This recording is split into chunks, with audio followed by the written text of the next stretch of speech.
श्रीमद् भागवत कथा श्रवण गान करने के लिए बैठे। जब भगवान के बड़े असीम अनुकंपा होती है तो श्रीमद् भागवत सप्ताह ज्ञान महायज्ञ का आयोजन हो पाता है, क्योंकि ये श्रीमद् भागवत की जो कथा है और श्रीमद् भागवत की महापुराण है, कोई साधारण महापुराण नहीं है। ये केवल एक पोथी मात्र नहीं है। जब भगवान श्री कृष्ण इस धरातल से अपनी लीला श्रवण करके जाने लगे तो उद्धव जी महाराज आकर के भगवान कृष्ण के चरणों में प्रणाम करके निवेदन करके कहने लगे, प्रभु अब आप इस धराधाम को छोड़ करके जा रहे हैं, हम जैसे भक्त किसके सहारे रहेंगे?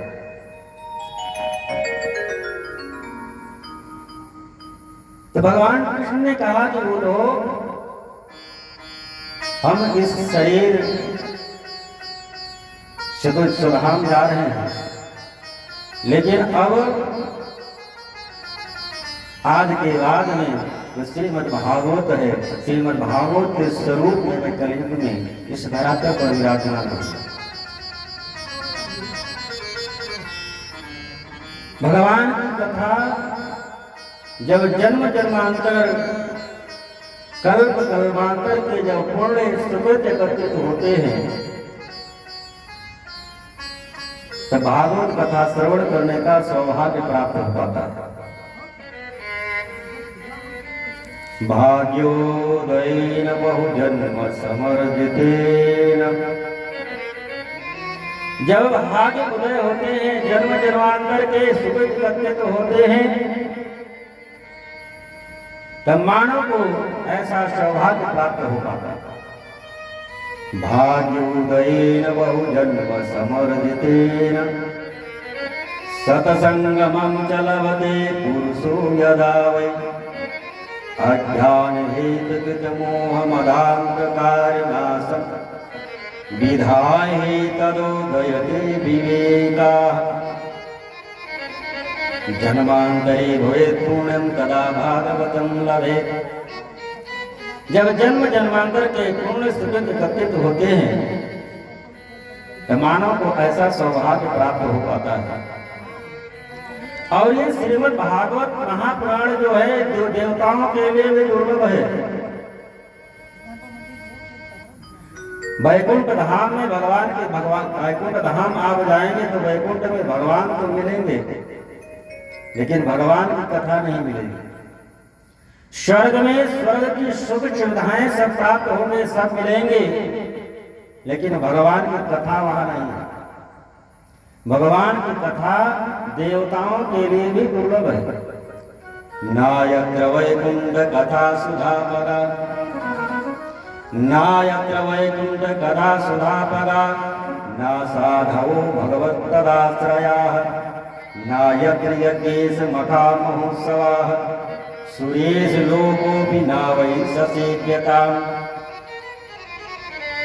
स्वर्ग में भगवान की कथा, भगवान का सत्संग, ये जो सप्ताह ज्ञान महायज्ञ हो रहा है, ये सब सौभाग्य केवल हम आप मानव को ही प्राप्त है। और जीवों में 84 लाख योनियां बताई गई हैं। उन 84 लाख योनियों में भी केवल एक कोई सौभाग्य प्राप्त है, वो मानव को। भगवान की कथा, भगवान का सत्संग, ये केवल मानव को ही प्राप्त है। बाकी जो अन्य 84 लाख योनियां हैं, उनमें सबसे बड़ा शरीर हाथी का बताया गया, लेकिन उसको भी सौभाग्य नहीं प्राप्त है कि वो बैठ करके भगवान की कथा सुन सके, भगवान का सत्संग कर सके, भगवान का नाम स्मरण कर सके। केवल मानव को ही प्राप्त है। और मानव को ये शरीर परमात्मा ने कृपा करके दिया क्यों? क्योंकि मानव शरीर के द्वारा ही जीव का उद्धार कर सकता है। भगवान की कथा, सत्संग, तीर्थ यात्रा, दान, व्रत, धर्म, जितना कुछ भी बताया गया है मानव शरीर के द्वारा ही हो सकता है। अन्य जो 84 लाख योनियां हैं उनके द्वारा कोई सत्संग, भगवान की कथा, तीर्थ यात्रा, अपने बड़ों का सम्मान, सेवा, साधु संतों की सेवा अन्य नहीं कर सकते। अये मानव का शरीर परमात्मा ने बड़ी कृपा करके दिया है। क्यों? ये अपना उद्धार कर ले। लेकिन मानव इस धरातल पर आने के बाद में अपने आप ही को भूल जाता है कि हम इस धरातल पर क्यों आए हैं। क्या खाने पीने, पहनने, घर परिवार, मकान, दुकान के लिए? ये तो पशु पक्षी भी करते हैं। खाना पीना, बाल बच्चे पैदा करना, अपना परावा समझना वो पशु पक्षी भी जानते हैं। तो जो पशु कर रहे हैं वही यदि हम आप करें तो हम में और पशुओं में फिर अंतर क्या रहा? बड़े भाग्य मानुष तन पाव, असुर दुर्लभ सद ग्रंथन गाव, दुर्लभो मानुषो देहो। ये मानव का शरीर बड़ा दुर्लभ है। दुर्लभो मानुषो देहो, लेकिन देहिनां क्षणभंगुरम्। परमात्मा ने कृपा करके मानव का शरीर दिया। मानव का शरीर बड़ा दुर्लभ है, लेकिन इस शरीर का, मानव शरीर का 1 सेकंड का ठिकाना भी नहीं है। अभी हम आपके सामने बैठ करके कथा बोल रहे हैं, 10 मिनट के बाद में क्या होगा किसी को नहीं पता। इस मानव शरीर का 1 क्षण का ठिकाना भी नहीं है। इसलिए जो मानव का शरीर परमात्मा ने कृपा करके दिया है, इस पर हम लोगों को विचार करना चाहिए परमात्मा ने क्यों दिया है। और जिस ग्रंथ की कथा सुनने के लिए हम आप बैठे हैं, ये देवताओं के लिए दुर्लभ है। लेकिन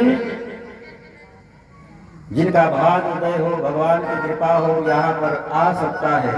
नहीं तो यही सरयावत अति कठिनाई। सत्संग में, भगवान की कथा में आने में बड़ी कठिनाई है।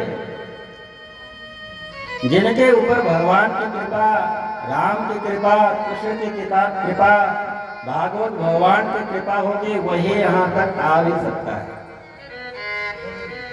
यही सरयावत अति कठिनाई, राम कृपा बिन आई न जाए।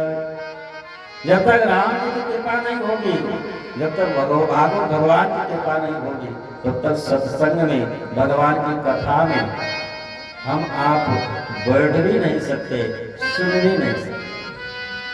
क्योंकि गृह कारज नाना जंजाल, गृह कारज नाना जंजाल, ये अति दुर्गम शैल विशाल। किसी घर परिवार, मकान, दुकान, घर गृहस्थी में, इसी में पूरा जीवन बर्बाद कर देता है मानव। हे भैया, बातचीत बीच में नहीं, कथा भूल जाते हैं। हे सीताराम,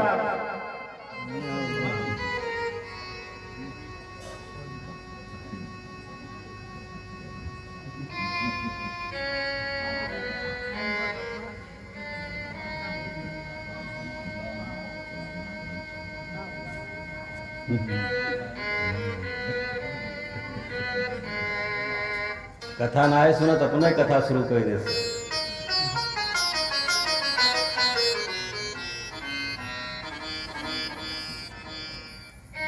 जहां पर कथा हो,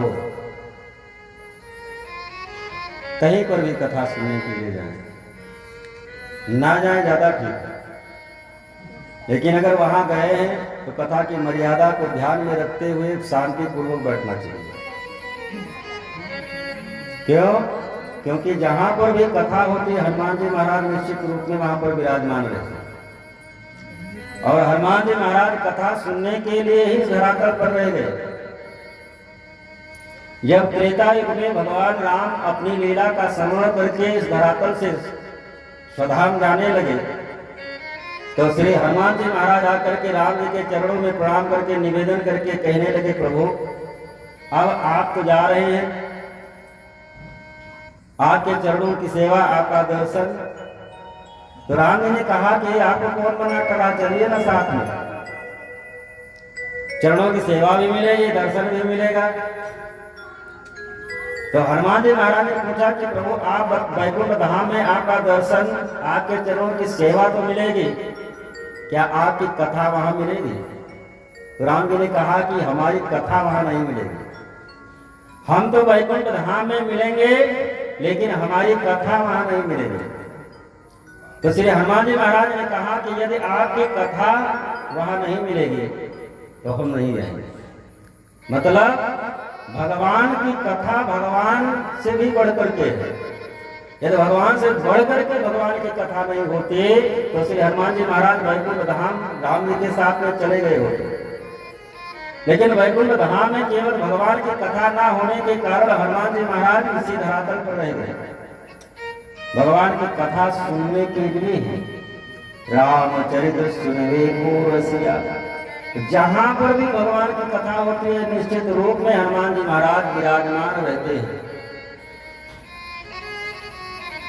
हम आपके इन चरण चक्षुओं में वो सामर्थ्य और शक्ति नहीं है, दर्शन नहीं कर सकते, लेकिन हो सकता है आपके ही बगल में बैठे हो, कहीं पर बैठे हो, और यदि आप बीच में वार्तालाप करने लगे और हनुमान जी को डिस्टर्ब हुआ कथा में,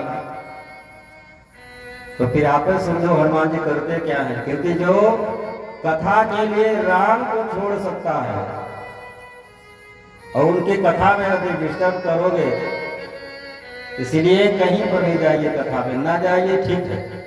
अगर गए हैं तो चाहे जितना भी देर बैठे शांतिपूर्वक बैठना चाहिए।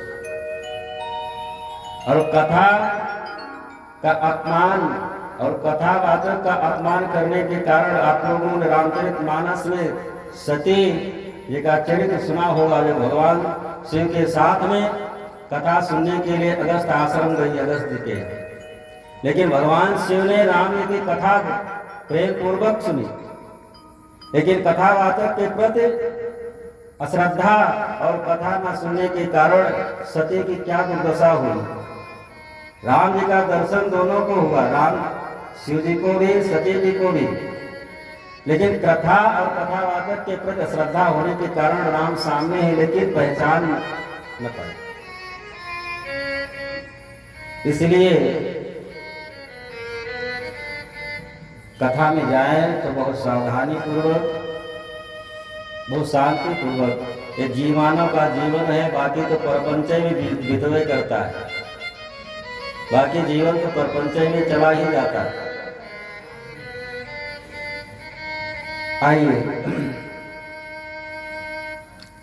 आइए हम लोग नैमिषारण्य क्षेत्र में चलते हैं। नैमिषारण्य क्षेत्र में शौनक आदि 88,000 ऋषि महर्षि यज्ञ कार्य के लिए एकत्रित हुए। सुबह से शाम तक अपने यज्ञ कार्य को भजन में बिताते। सायंकाल के समय कोई महात्मा बैठ जाता कथा सुनाने के लिए, बाकी सब बैठ करके कथा सुनते। एक दिन शौनक आदि 88,000 ऋषि बैठे हुए थे। श्री सूर्य महाराज का आगमन हुआ। सूर्य महाराज जी को देख करके सब उठ करके खड़े हुए उनका सम्मान किए, आसन पर बैठाए।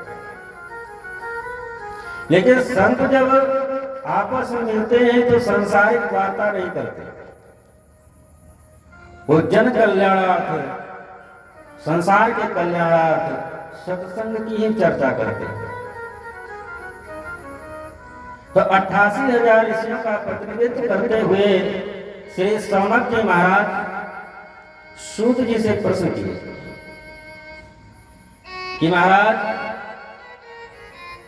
अज्ञान ध्वंस विध्वंस कोट सूर्य समप्रभाः। महाराज, जब मानव के हृदय में अज्ञान रूपी जो अंधकार है उसको समाप्त करने की सामर्थ्य सत्य आप में ही है। सूर्य सुबह जो उदय होते हैं वो पृथ्वी लोक के जो अंधकार है उसको समाप्त करने की सामर्थ्य सूर्य में तो है।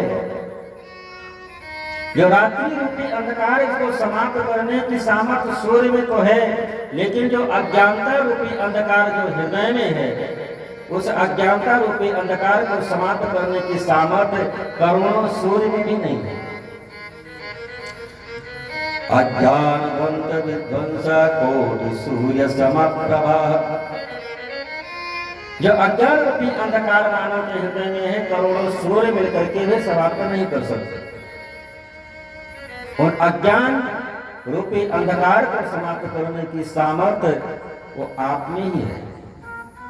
इसलिए महाराज, अब आने वाला जो समय है कलयुग का साम्राज्य होगा। कलयुग के मानव की आयु बहुत अल्प होगी और उस छोटी सी आयु में उसका कल्याण कैसे हो आप बताने की कृपा करें, क्योंकि सतयुग द्वापर त्रेता अन्य युगों में जो मानव है वो धर्म कर्म वेद पुराण शास्त्र के अनुसार जीवन यापन करने वाले थे, लेकिन कलयुग में वो धर्म कर्म बड़े बड़े अनुष्ठान हजारों वर्ष बैठ करके कठिन तपस्या एक कलयुग के मानव नहीं कर पाएंगे। छोटी सी आयु में और कम समय में उन मानव का उद्धार कैसे हो सके आप हमको बताने की कृपा करें। लेकिन श्रुतख्याय कथा सारम मम कर्ण रसायन, उन वेद पुराण शास्त्रों का जो सार तत्व है, सार तत्व, श्रुतख्याय कथा सारम, सार तत्व आप हमको बताने की कृपा करें। श्री सूत जी महाराज शौनक आदि ऋषियों से कहते हैं कि आपने बड़ा अच्छा प्रश्न किया है। कलयुग में मानव अपने आप को ही भूल बैठेगा कि हम इस धरातल पर परमात्मा ने कृपा करके मानव का शरीर क्यों दिया है, वो भूल जाएगा। और हर जीव के लिए हमेशा ये क्या काल रूपी अजगर है अपना मुंह फैलाए हुए बैठा है। कल किसको अपना ग्रास बना ले कोई पता नहीं। काल व्यालम तद्रास त्रास निर्नाश ही तरी, एक काल रूपी जो व्याल है, काल रूपी जो अजगर है, ये अपना मुंह फैलाए हुए बैठा है। कब उसको ग्रास बना ले अपना कोई पता नहीं। उस मानव के लिए केवल एक ही साधन है जो अल्प समय में वो अपना जीवन प्रकाश कर सकता है, अपने जीवन को सुधार सकता है, और वो है श्रीमद् भागवत सप्ताह ज्ञान महायज्ञ। केवल 7 दिन ही नियम पूर्वक, प्रेम पूर्वक, ध्यान पूर्वक जो एक बार श्रवण कर लेता है, भगवत शरणागति ग्रहण कर लेता है, उसका निश्चित ही कल्याण हो जाता है। श्री सूत जी महाराज कहते हैं कि राजन ऋषियों, जिस समय श्री सुखदेव जी महाराज राजा परीक्षित को कथा सुनाने के लिए बैठे, देवता लोग अमृत का कलश लेकर के आए और सुखदेव जी महाराज से निवेदन करके कहने लगे कि आप राजा परीक्षित को श्रीमद् भागवत कथा रूपी रसपान कराने के लिए जा रहे हैं, क्योंकि इनकी 7वें दिन मृत्यु है। तक्षक सर्प डसेगा, इनकी मृत्यु हो जाएगी। ये मृत्यु के डर से बैठे हैं कथा सुनने के लिए, और हम लोग राजा परीक्षित के लिए स्वर्ग से अमृत का कलश लेकर के आए हैं। ये अमृत आप उनको पिला दीजिए, ये अमर हो जाएंगे। और ये जो श्रीमद् भागवत रूपी कथा अमृत है, ये आप हमको पान करा दीजिए। श्री सुखदेव जी महाराज देवताओं से कहा, स्वकार्य कुशलाः सुराः, अपने कार्य को साधन करने के लिए, अपने कार्य को बनाने में तुम लोग बड़े निपुण हो। श्रीमद् भागवत कथा की बराबरी स्वर्ग के अमृत से करना चाहते हो, उसी प्रकार से तुम लोग बराबरी करना चाहते हो। किसी प्रकार से किसी के पास में मणि हो और कोई एक कांच का टुकड़ा लेकर के आए और कहे, भैया आपके पास में जो मणि है ये हमको दे दो, और हमारे पास में जो कांच का टुकड़ा है ये तुम ले लो। क्वा सुधा क्वा कथा लोके क्वा काचा क्वा मणिर्महा ब्रह्मरातो विचारेणो तदा देवां जिहासः। श्री सूर्य महाराज कहते हैं कि श्री सुखदेव जी महाराज देवताओं को श्रीमद् भागवत कथा न श्रवण करा करके उनको वापस कर दिया, अमृत का कलश लेकर के वापस चले गए। देवता लोग ब्रह्मा जी के शरण में गए कि हम गए थे सुखदेव जी महाराज के पास में स्वर्ग का अमृत का कलश लेकर के कि राजा परीक्षित को पान करा दीजिए, बदले में श्रीमद् भागवत कथा अमृत आप हमको पान करा दो, लेकिन हम लोगों को पान न कराए, वापस कर दो। ब्रह्मा जी भी सुन करके अचंभित रह गए, क्या स्वर्ग के अमृत से भी बढ़ करके श्रीमद् भागवत ज्ञान महायज्ञ की महिमा है। चलो हम देखते हैं होता क्या है। 7 दिनों तक कथा चलती रही, ब्रह्मा जी देखते रहे, और 7वें दिन जब कथा समापन हुई तो स्वयं भगवान नारायण विमान लेकर के आए और राजा परीक्षित को अपने विमान में बैठा करके स्वर्ग वैकुंठ धाम को लेकर के गए, और राजा परीक्षित का वहां शरीर पड़ा रहा। तक्षक सर्प आया, डसा और शरीर जल करके रहा। ऐसा दृश्य देख करके ब्रह्मा जी अचंभित हो गए कि श्रीमद् भागवत कथा की ये महिमा कि जो 7 दिनों तक बैठ करके श्रवण कर ले, उसके लिए स्वयं भगवान नारायण विमान लेकर के आते हैं। श्री सूर्य महाराज कहते हैं कि जो श्रीमद् भागवत की महात्मा की कथा है, ये सनत कुमार नारद जी को जब कथा सुनाई तो इसका वर्णन सनत कुमारों ने किया था।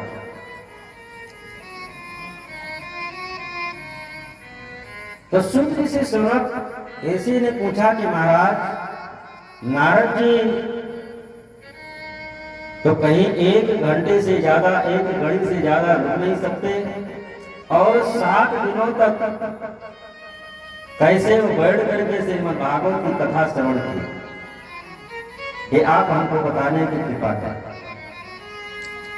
श्री सूर्य महाराज कहते हैं कि एक बार एकदा हि विशालायां चत्वारि ऋषयो आमलाः सत्संगार्थं समायातं द्वादशस्तत्र नारदम्। श्री सूर्य महाराज कहते हैं एक बार की घटना है। शरद रंजन शरद कुमार चारों भाई सत्संग की लालसा से, सत्संग करने की लालसा से, कथा श्रवण करने की लालसा से बद्रिका आश्रम की तरफ आ रहे थे। और शरद कुमारों का तो जीवन ही कथा मात्रैक जीविना, उनका तो जीवन ही केवल भगवान की कथा कोई सुनाने वाला मिल गया तो चारों भाई बैठ करके कथा सुनते हैं, कोई सुनाने वाला ना मिला तो एक भाई बैठ जाते कथा सुनाने के लिए, तीन बैठ करके सुनते। सत्संग की लालसा से बदका आश्रम की तरफ आए हुए थे और इधर नारद जी महाराज दौड़े भागे हुए बदका आश्रम की तरफ ही आ रहे थे। लेकिन आज नारद जी के चेहरे पर बड़ी उदासी थी।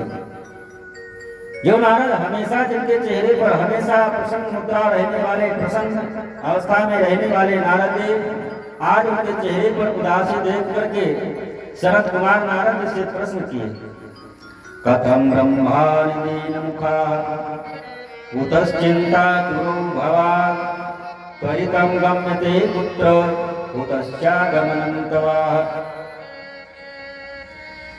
आज आपके चेहरे पर उदासी। शंत कुमारों ने नारद जी से पूछा कि आपके चेहरे पर उदासी मालूम पड़ता है कि कोई सर्वस्व कोई आपका छीन लिया हो, लेकिन आपके पास कोई ऐसे वस्तु तो है नहीं कि कोई छीन सके, या कोई ऐसी वस्तु भी नहीं है आपके पास कि कोई चुरा सके। आपके पास में तो हमेशा भगवान का भजन, उसको तो कोई चुरा नहीं सकता। ना आपके पास कोई परिवार है कि हाँ किसी परिवार बिछुड़ गया हो या शरीर छूट गया हो जिसके कारण आपके चेहरे पर उदासी हो। नारद जी ने कहा कि हाँ ऐसी तो कोई बात नहीं है, लेकिन मेरे मन में ये इच्छा हुई कि द्वारिकाधीश भगवान कृष्ण अपनी लीला का स्मरण करके अब श्रद्धानपुर चले गए धर्म की स्थापना करके।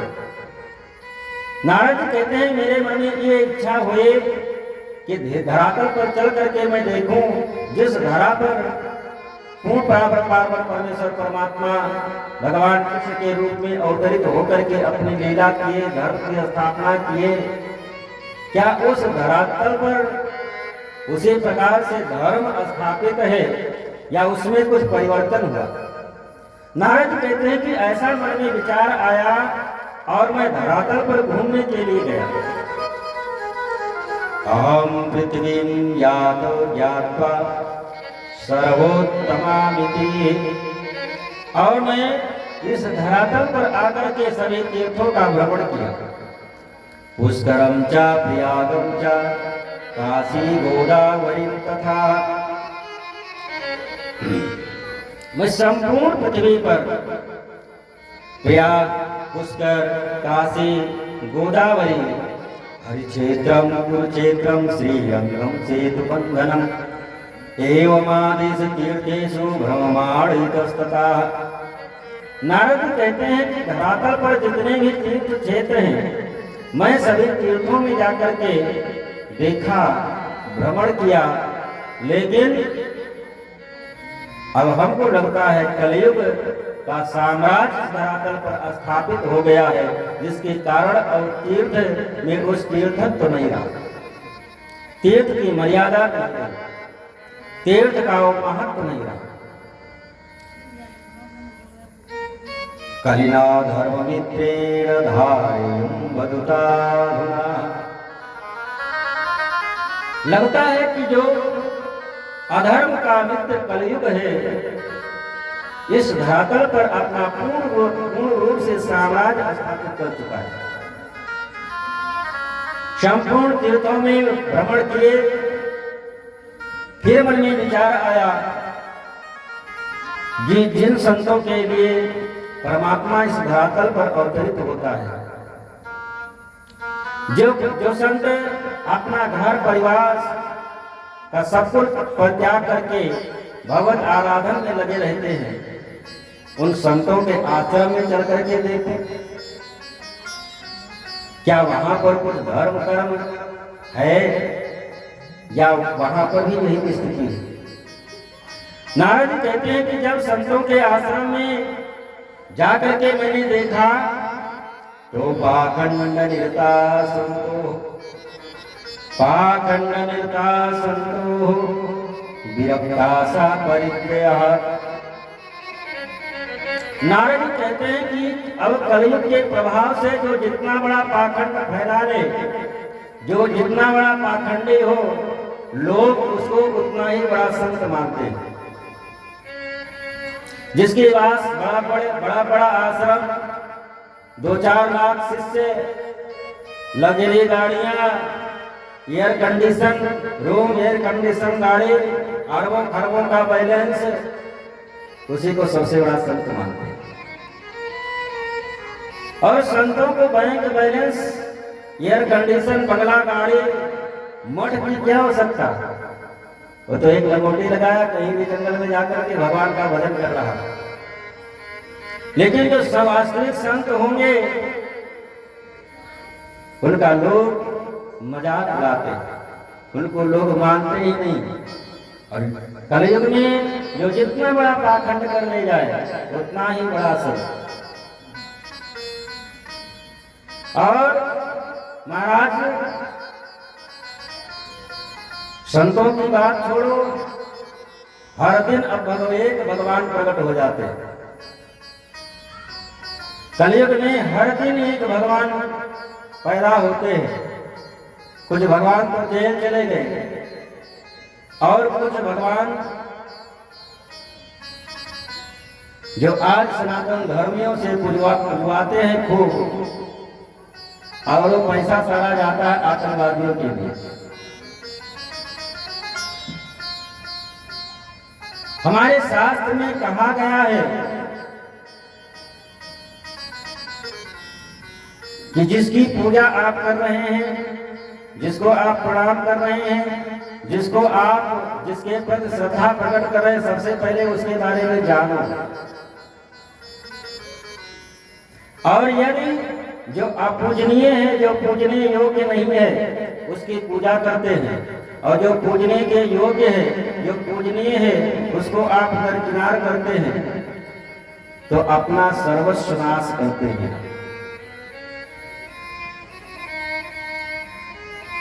आज के समय में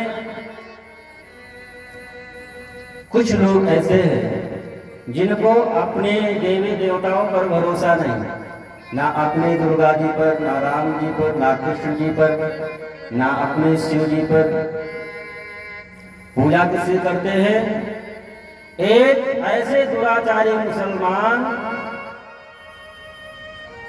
जो सऊदी अरब से चला और भारत में आकर के हजारों अपनी सनातन धर्म की बहन बेटियों की इज्जत से खिलवाड़ किया, भारत को लूटा,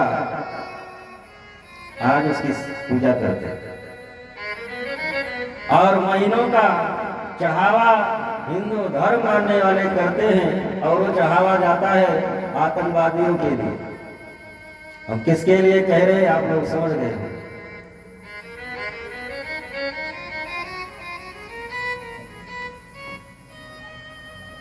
क्या वो साईं हमारा भगवान हो सकता है? ना हमारे धर्म का, तो हमारा भगवान कैसे हो सकता? क्या हमारे यहाँ देवी देवताओं की कमी है?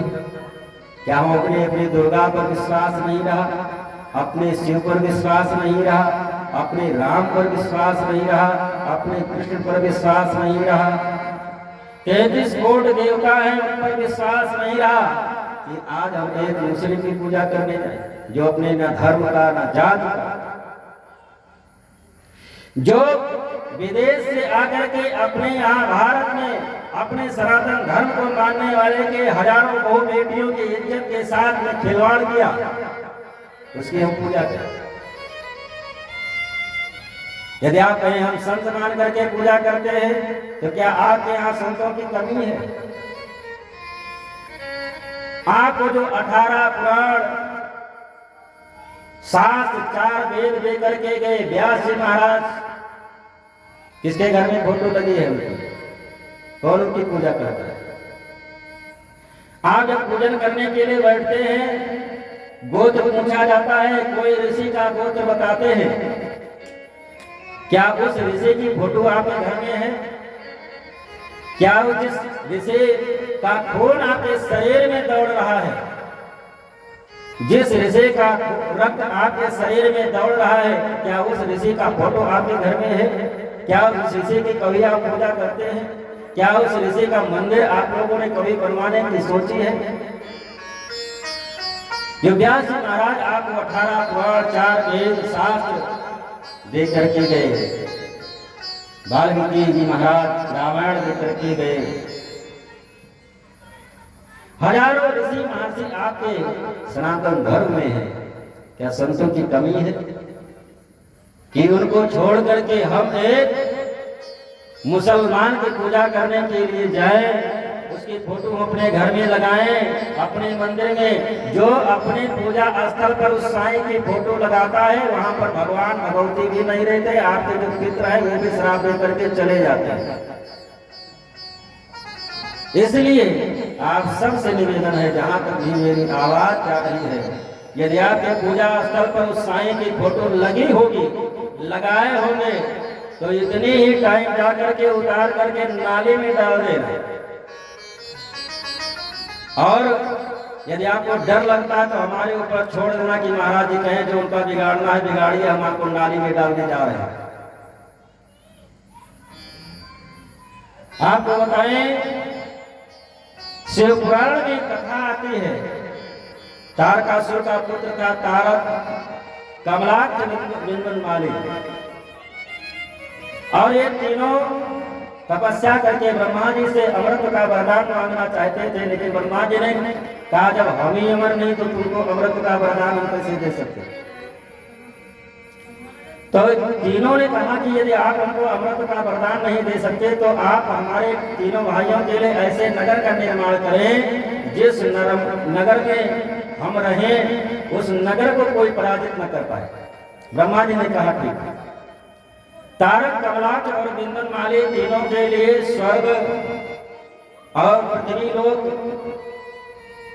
तीनों जगह पर इनके लिए नगर का निर्माण किया। तारक, कमलाक्ष, बिंदनमाली, तारकासुर के पुत्र तीनों अपने नगर में रहने लगे, अपने धर्म का पालन करते हुए, स्वधर्म पर चलते हुए, सनातन धर्म को मानते हुए अपना जीवन यापन करने लगे। इनके साम्राज्य में इनकी प्रजा बहुत सुखी थी, लेकिन तारकासुर मारा गया था देवताओं के कारण। इसलिए ये तीनों अपने पिता के बदला लेने के लिए आए दिन स्वर्ग पर आक्रमण करते, देवताओं को पराजित करते, बेचारे गुफाओं में जाकर के अपने प्राणों की रक्षा करते। लेकिन ये तीनों अपने धर्म का परित्याग नहीं किए, अपने धर्म पर ही चलते, सनातन धर्म को मानते हुए अपने जीवन का यापन करते। जब बार बार देवता पराजित हुए इन तीनों से, तो एक दिन ब्रह्मा जी के शरण में गए और ब्रह्मा जी से निवेदन करने लगे कि ये तीनों को आप वरदान दे दिए हैं और ये आए दिन सिर पर आक्रमण करते हैं और हम लोग अपने प्राणों की रक्षा के लिए गुफा में जाकर के छुपते हैं। ब्रह्मा जी ने कहा कि हम तो भैया कुछ नहीं कर सकते क्योंकि हम ही तो वरदान दिया है। सर्वाधीश प्रसन्नाश्चे स्वाकाय करिष्यति। आप भगवान शिव के शरण में जाएं।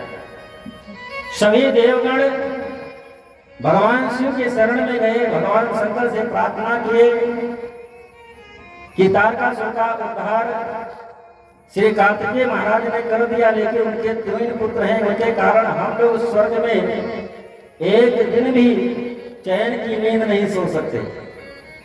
ब्रह्मा जी ने उनको वरदान दे दिया है, उनके लिए 3 नगर का निर्माण कर दिया है। उन नगर को कोई रहते हैं जहाँ कोई पराजित नहीं कर सकता। तो भगवान शिव ने कहा यत्र पुण्यम प्रवर्तेत नान्यं परैः क्वचित् तावदेनैव हन्तव्यं यावद् भक्तिस्कृतश्च मे। भगवान शिव ने कहा कि जब तक वो तीनों अपने धर्म का पालन करते हुए, सनातन धर्म को मानते हुए जीवन यापन करते हैं, तब तक हमारे में भी वो शक्ति सामर्थ्य नहीं है कि मैं उनको पराजित कर सकूं। भगवान शिव ने साफ मना कर दिया। सभी देवगण मिलकर के भगवान विष्णु के शरण में गए। भगवान विष्णु से प्रार्थना किए कि आप तारक कमलाक और बिंदुमाली से हमारी रक्षा करिए। भगवान विष्णु ने भी कहा, इदं सत्यं वचश्चैव, इदं सत्यं वचश्चैव, यत्र धर्मः सनातनः तत्र दुःखं न जायेत, सूर्ये दृष्टि यथा तमः। भगवान विष्णु ने कहा देवताओं से कि ये जो सनातन धर्म को मानने वाला है, सनातन धर्म के पथ पर चलने वाला है, उसको दुख उसी प्रकार से व्याप्त नहीं सकता जैसे सूर्य के उदय होने पर अंधकार समाप्त हो जाता है। उसी प्रकार से जो सनातन धर्म का पालन करता है, अपने धर्म पर चलता है, उसका कोई कुछ नहीं बिगाड़ सकता।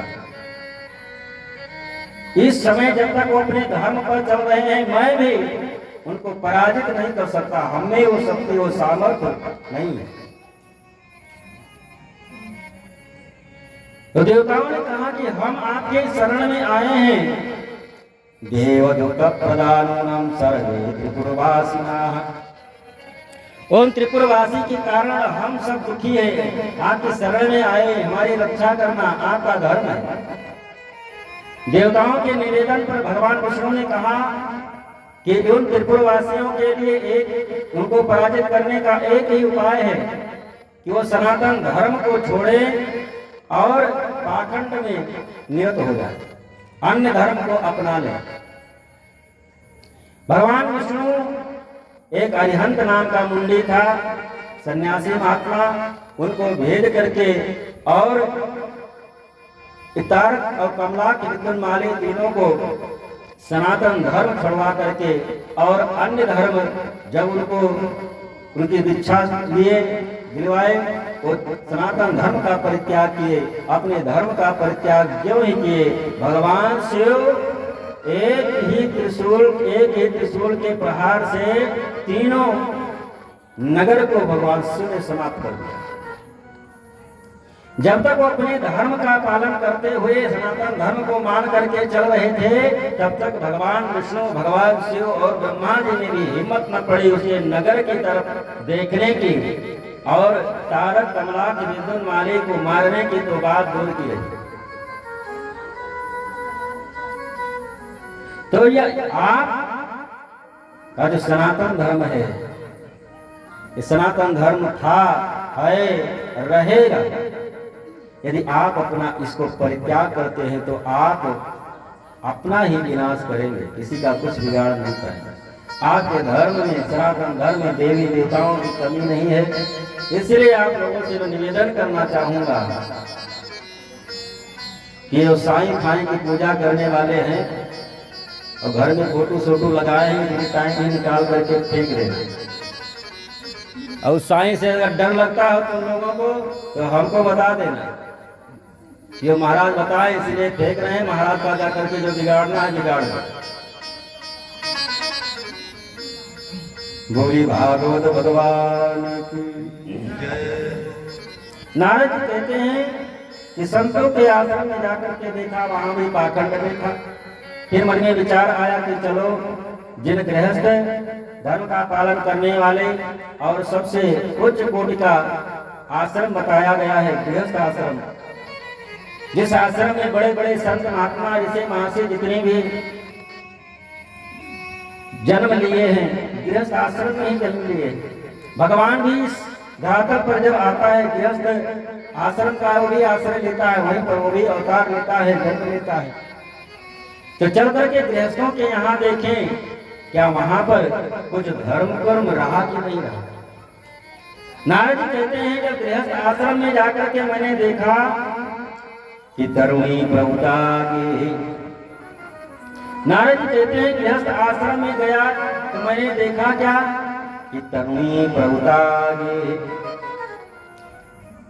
अब जो नई बहुएं हैं, बहुओं का ही घर में चलता है, और जो घर में बूढ़े बुजुर्ग हैं, खास ससुर हैं, उनका नहीं चलता। तो संत कुमारों ने कहा इसमें तो क्या बड़ी बात है, जब बेटा का विवाह हो गया, घर में बहू आ गई और घर गृहस्थी को संभाल रही है, जब बूढ़ बुजुर्ग हो गए वो भगवान का भजन करें, सत्संग करें, उनको फिर प्रपंच में पढ़ने की क्या जरूरत है। नारायण ने कहा ये बात तो ठीक है, बेटे का विवाह हो गया, घर में बहू आ गई, वो घर गृहस्थी अपना संभाले,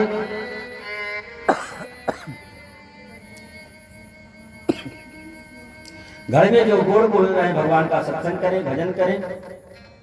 यहां समस्या नहीं है, समस्या सबसे बड़ी ये है इस समय कि तरुणा तरुणी प्रभुता ये श्याल को बुद्धिदायका।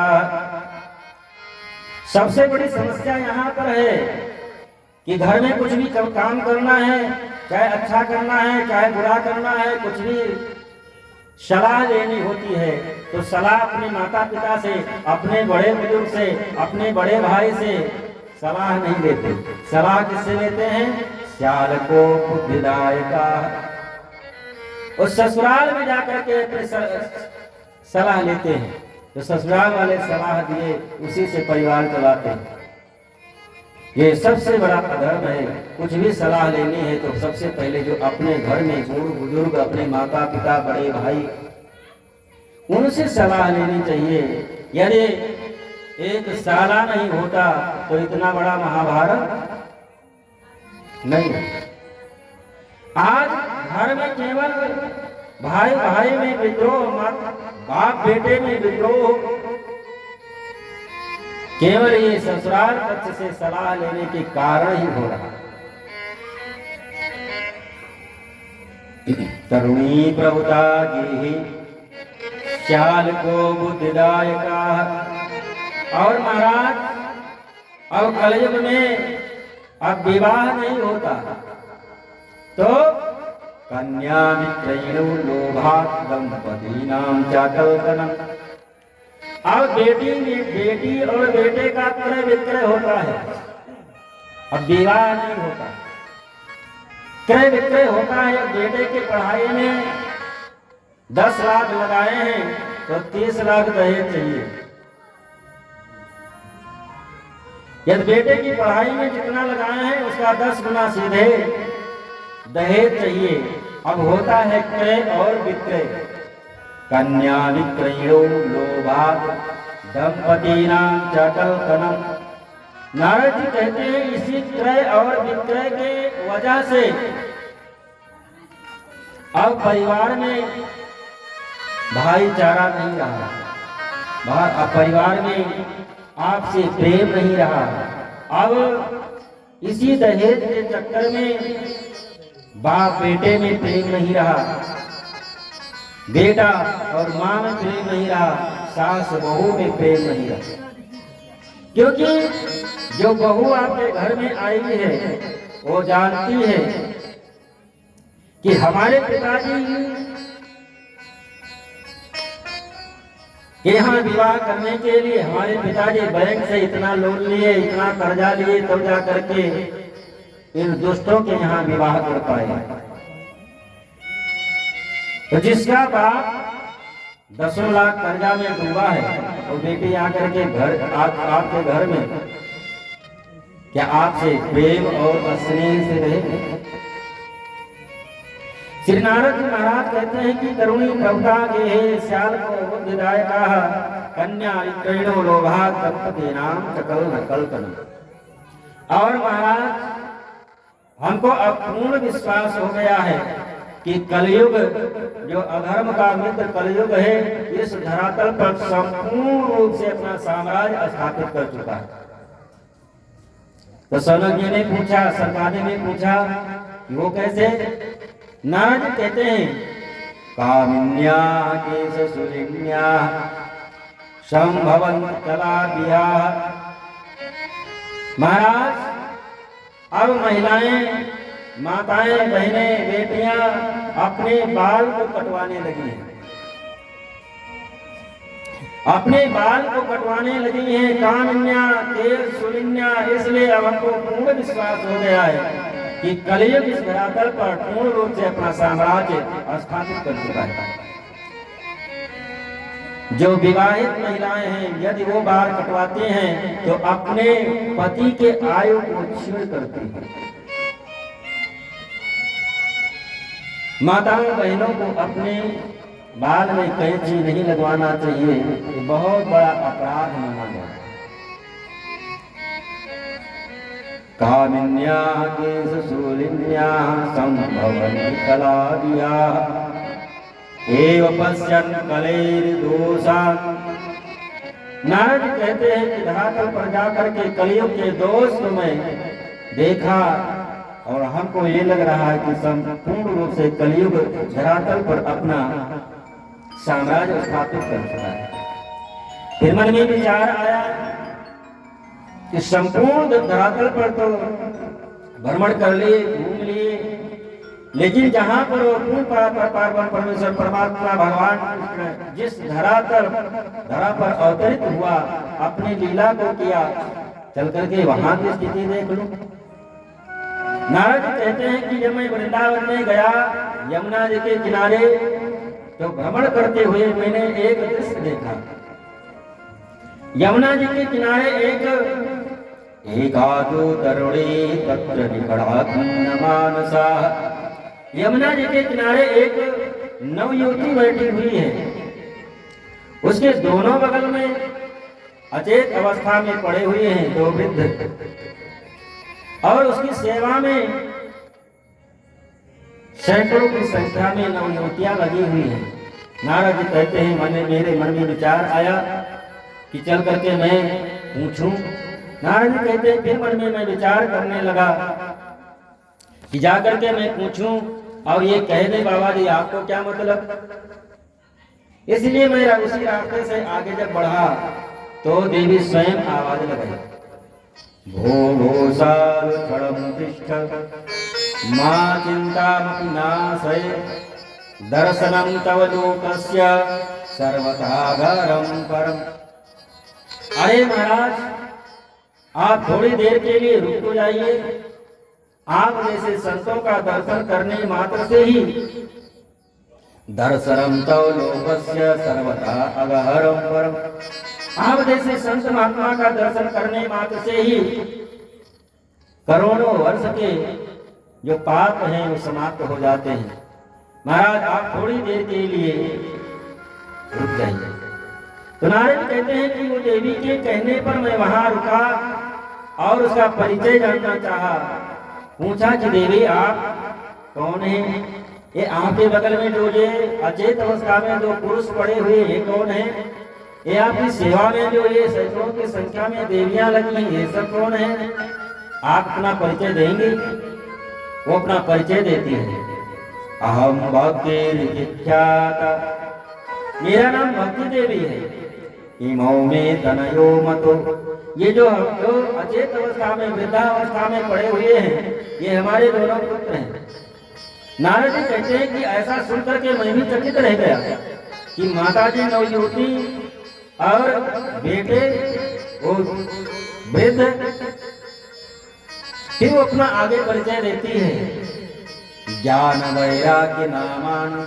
ये हमारे जो दोनों पुत्र हैं ये ज्ञान है और ये वैराग्य है, ज्ञान वैराग्य हमारे पुत्र हैं।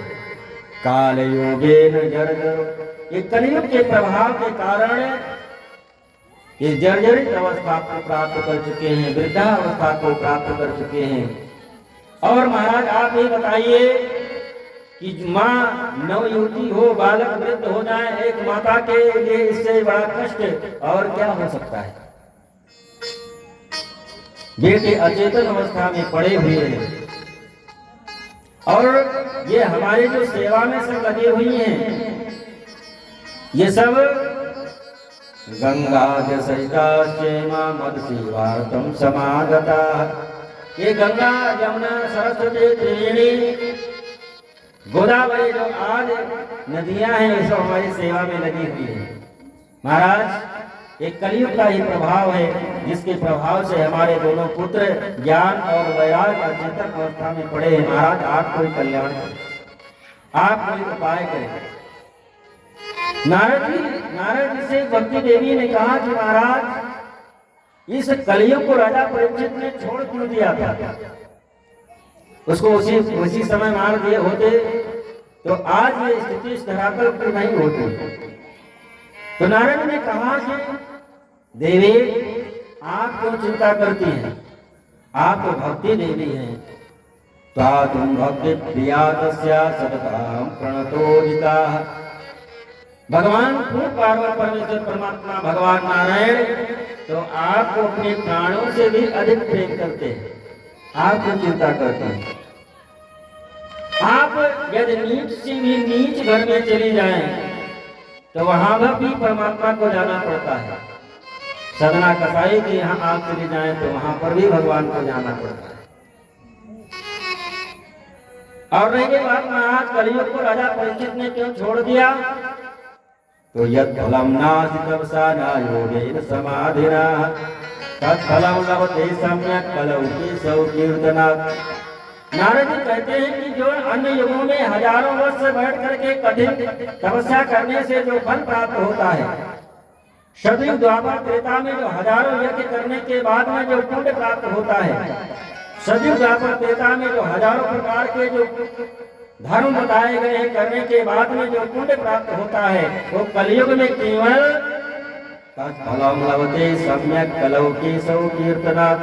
कलयुग में केवल भगवत स्मरण मात्र से ही, केवल भगवान के संकीर्तन करने मात्र से ही वो पुण्य प्राप्त हो जाता है। इसलिए राजा परीक्षित ने कलयुग को छोड़ दिया। भक्ति देवी के कहने पर नारद ज्ञान वैराग्य के कान में वेद पुराण शास्त्र के श्लोक को सुनाए। मुखम संयोज करणान्ते शब्दम उच्यते समुच्चरात् वेद वेदांत घोष गीता पाठ। गीता का पाठ, वेद पुराण शास्त्र के मंत्र ज्ञान वैराग्य के कान में नारद जी सुनाए। जितनी देर सुनाते हैं थोड़ी देर के लिए जागृति होती है और पुनः अचेतन अवस्था में पहुंच जाते हैं। आकाशवाणी हुई उद्यमाः सफलस्तुयं भविष्यन्ति न संशयाः। आकाशवाणी हुई नारद कोई उद्यम करिए, कोई उपाय करिए जिससे ज्ञान वैराग्य की जागृति हो सके, ज्ञान वैराग्य का कल्याण हो सके। नारद जी मैंने विचार करने लगे कि हमें से जो साधन था, उपाय था, मैंने किया लेकिन इससे इनका उद्धार न हुआ, तो अब किसी से पूछना पड़ेगा। नारद जी कहते हैं आश्रम कुमारों से कि मैं उसी ज्ञान वैराग्य की जागृति के लिए कि उनका उद्धार कैसे हो, वो युवावस्था को कैसे प्राप्त करें, वही उपाय और साधन खोजने के लिए मैं निकला हूं। उसी के लिए मैं उदास हूं। सनत कुमार ने कहा उसके लिए एक ही उपाय है, एक ही साधन है, और वो उपाय और साधन क्या है, वो है श्रीमद् भागवत ज्ञान महायज्ञ। तो नारद जी ने कहा कि वेद पुराण शास्त्र मैंने कि मंत्र, वेद मंत्र ज्ञान वैराग्य को सुनाया, उससे उनके कुछ कल्याण न हुआ तो क्या वेद पुराण भागवत से हो जाएगा। शंकराचार्य ऋषि ने कहा कि वेद पुराण शास्त्र सबका ये निचोड़ है श्रीमद् भागवत। श्रीमद् भागवत की कृपा से उनका उद्धार हो जाएगा। सनत कुमारों ने कहा कि हम बद्रिका आश्रम में हैं, भक्ति देवी वृंदावन में है, वो थोड़ा सा आगे बढ़े, हम लोग थोड़ा सा नीचे उतरे, और श्रीमद् भागवत सप्ताह ज्ञान महायज्ञ का आयोजन हरिद्वार क्षेत्र में किया गया। भक्ति देवी को आमंत्रित किया गया और नारद जी महाराज जितने भी ऋषि महर्षि हैं कथा से प्रारंभ होने से पहले सबको निमंत्रण दिए, आमंत्रण किए, सब आए। और वहां पर जहां पर कथा सनत कुमार नारद को सुनाने के लिए हरिद्वार क्षेत्र में आए, व्यास आसन पर बैठे थे सनत कुमार जी महाराज, और वहां पर सब ऋषि महर्षि आए। भूर्लोके देवलोके ब्रह्मलोके तथैव च, सभी जगह। और देवोर्वशिष्ठ च्यवनश्च गौतमौ मेधातिथिर्देवलदेवरातौ रामस्तथा गादिसुतश्च साकलौ निर्गुण्डपुत्र जितपीपलादाः। कथा सुनने के लिए वशिष्ठ, भृगु, वशिष्ठ, च्यवन, गौतम, मेनाक जी, देवर, देवराज, परशुराम, गाद और बड़े बड़े ऋषि महर्षि सब कथा सुनने के लिए आए। जो सपत्नीक थे वो सपत्नीक आए। और जब श्रीमद् भागवत कथा प्रारंभ हुई तो वहां पर तत्रैव गंगा यमुना त्रिवेणी गोदावरी सिंधु सरस्वती। जहां पर भी श्रीमद् भागवत की कथा होती है वहां पर गंगा, यमुना, त्रिवेणी, गोदावरी, सिंधु, सरस्वती सब आए। गंगा यमुना त्रिवेणी गोदावरी सिंधु सरस्वती सर्वाणि तीर्थानि वसन्त तत्र यत्रेत अच्युत उदार कथा प्रसंगाः। श्री सूत जी महाराज कहते हैं कि जहाँ पर श्रीमद् भागवत की कथा होती है वहाँ पर गंगा, यमुना, त्रिवेणी, गोदावरी, सिंधु, सरस्वती यहाँ तक जितने भी तीर्थ हैं सब आकर के उपस्थित हो जाते हैं। यदि जीवन में गंगा, यमुना, त्रिवेणी, गोदावरी तीर्थ आप न कर पाए हो, एक बार बैठ करके श्रीमद् भागवत कथा श्रवण कर लेते हैं तो सभी तीर्थ नदियों का स्नान करने का पुण्य, सभी तीर्थों का तीर्थ यात्रा करने का पुण्य केवल श्रीमद् भागवत कथा श्रवण करने मात्र से ही प्राप्त हो जाता है। यदि कहीं तीर्थ न जा पाए तो श्रीमद् भागवत जहाँ पर होती सभी तीर्थ भी आते, सभी तीर्थ नदियां भी आती। तो जब सब वहीं पर आ गए तो हम जाकर के वहीं पर स्नान क्यों न कर लें? हमें इधर उधर भटकने की जरूरत क्या है? श्रीमद् भागवत कथा प्रारंभ होती है और कथा प्रारंभ होते ही भक्ति सुतौ तौ तरुं गृहीत्वा प्रेमैक रूपा सहसा विरासीत्। श्री कृष्ण गोविंद हरे मुरारी नाथ नारायण वासुदेवा। श्री कृष्ण गोविंद हरे मुरारी हे नाथ नारायण वासुदेवा। श्री कृष्ण गोविंद हरे मुरारी हे नाथ नारायण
ज्ञान महायज्ञ के प्रभाव से ज्ञान वैराग्य युवावस्था को प्राप्त हुए ऐसा देख करके भक्ति देवी उड़ करके नृत्य करने लगी।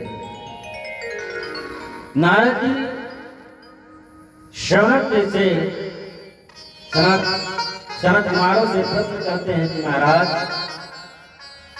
के विशुद्धयन्ते वदन्तु मह्यम् सप्ताह यज्ञेन ततो मयेन। ये सप्ताह जो श्रीमद् भागवत सप्ताह ज्ञान महायज्ञ है, ये कैसे कैसे लोगों का उद्धार हो सकता है।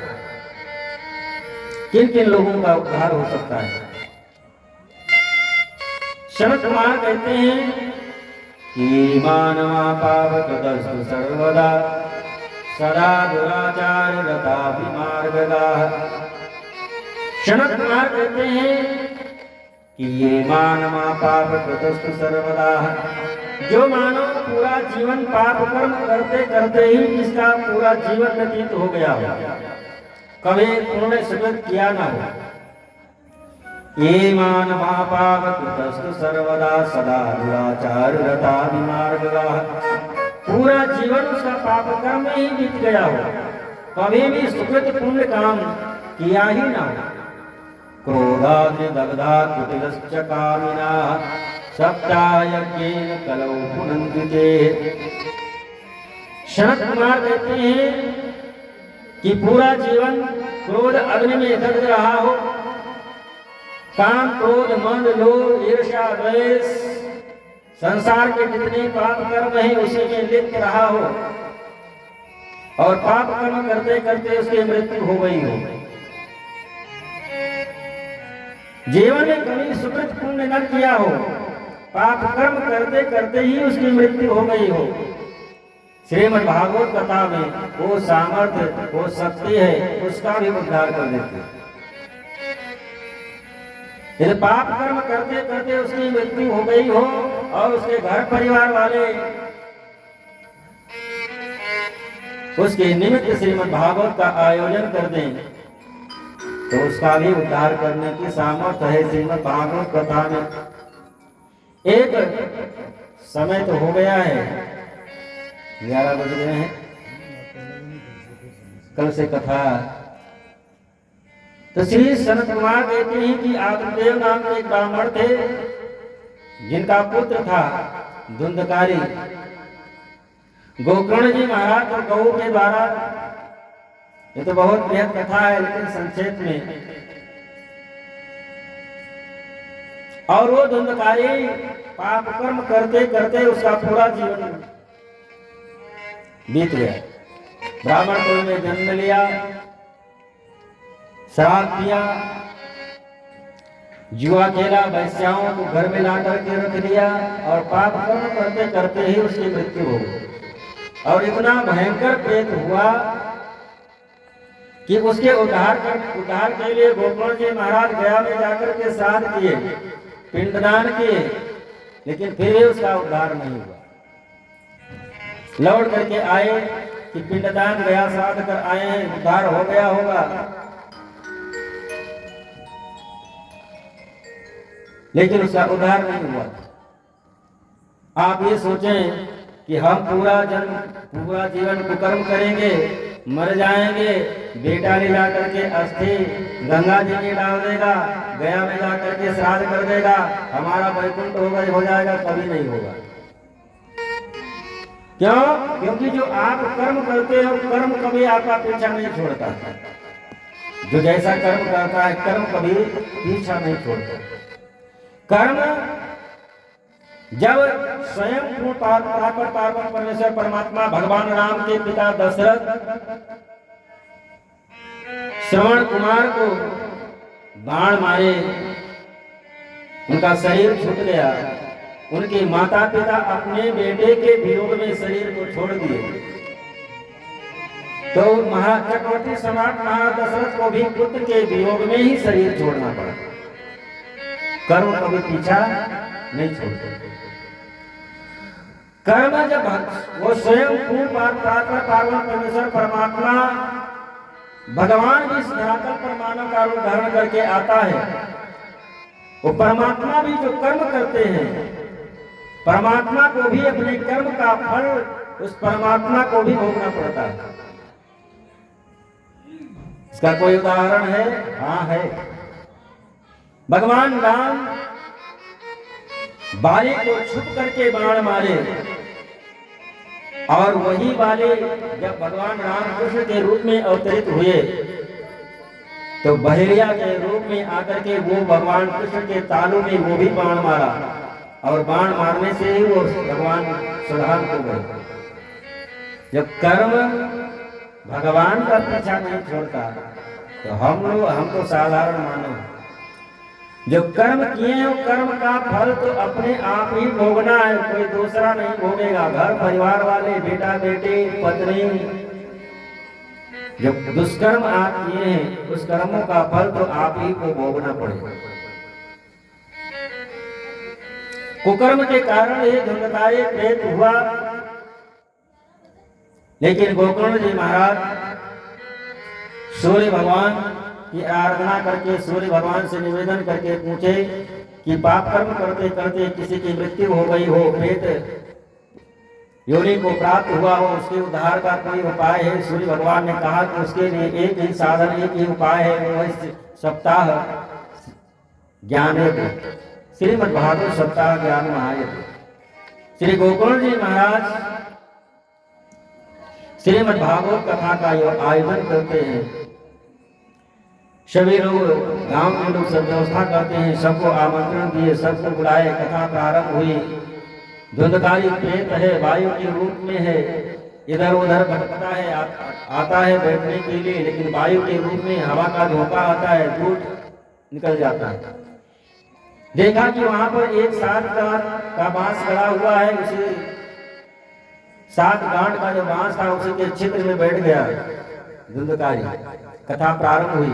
पहले दिन की कथा संपन्न हुई, प्रथम ग्रंथि फट गई। दूसरे दिन की कथा समापन हुई, दूसरी ग्रंथि फटे। इस प्रकार की 7 दिनों की कथा धुंधकारी ने बड़े प्रेम और स्नेह पूर्वक सुना। उसका उद्धार हो गया। स्वयं पूर्ण परात्पर पावन परमेश्वर परमात्मा भगवान नारायण विमान लेकर के आए और वो दिव्य स्वरूप धारण करके भगवान के दिव्य वैकुंठ धाम को चला गया। श्री सनत कुमार महाराज कहते हैं कि श्रीमद् भागवत सप्ताह ज्ञान महायज्ञ की जितनी महिमा गाई जाए उतनी ही कम है। ये श्रीमद् भागवत सप्ताह ज्ञान महायज्ञ ये देवताओं के लिए भी दुर्लभ है, जिनके ऊपर भगवान की बड़ी कृपा होती है, भगवान बड़ा आश्रय करते हैं, जिनके जन्म जन्मांतर के पूर्ण स्वीकृत उदय होते हैं, उन्हीं को श्रीमद् भागवत सप्ताह ज्ञान महायज्ञ श्रवण करने का सौभाग्य प्राप्त हो पाता है। समय हो गया है। संक्षेप में थोड़ी सी आज कथा हुई, कल से विस्तार से बढ़िया समय से आइए और 7 बजे से 11 बजे तक, 7 से 11 श्रीमद् भागवत कथा का बढ़िया विस्तार से आनंद लीजिए। और एक छोटी सी भजन, उसके बाद में आरती प्रसाद लेकर के यहाँ को जाएंगे। आरतियाँ पता नहीं बनाए कि नहीं, मुझ दास बना कर रख लेना भगवान तो अपने चरणों, मुझ दास